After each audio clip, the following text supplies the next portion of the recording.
पलंग के पाया कमजोर भइल बा, कमजोर भइल बा।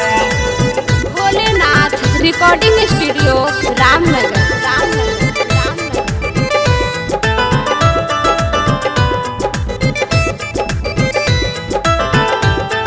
गावाना करा के पिया घरे अपना लाइन, चढ़ली जवनिया के दिले बसधाई।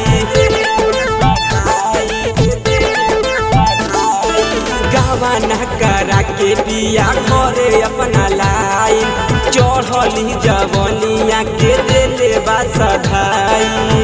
उनका से मनवा हमर थोर भइल बा, उनका से मनवा हमर थोर भइल बा। लागे पलंग के पाया कमजोर भइल बा, हो लागे पलंग के पाया कमजोर भइल बा।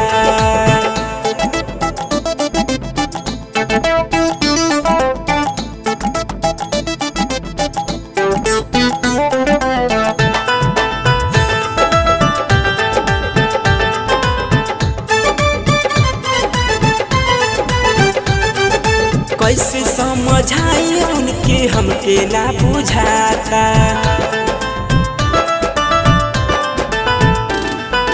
कैसे समझाई उनके हमके ना बुझाता। लागता जवानिया के मोह दिहे माथा, कैसे समझाई उनके हमके ना बुझाता। लागता जवानिया के मोह दिहे माथा।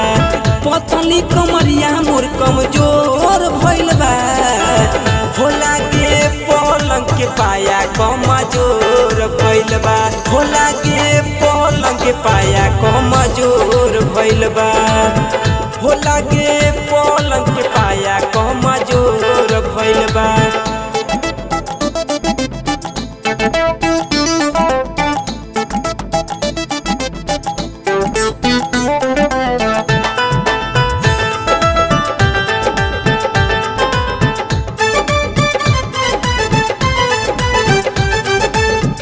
नदी से अपना हम कोही का हम जाके,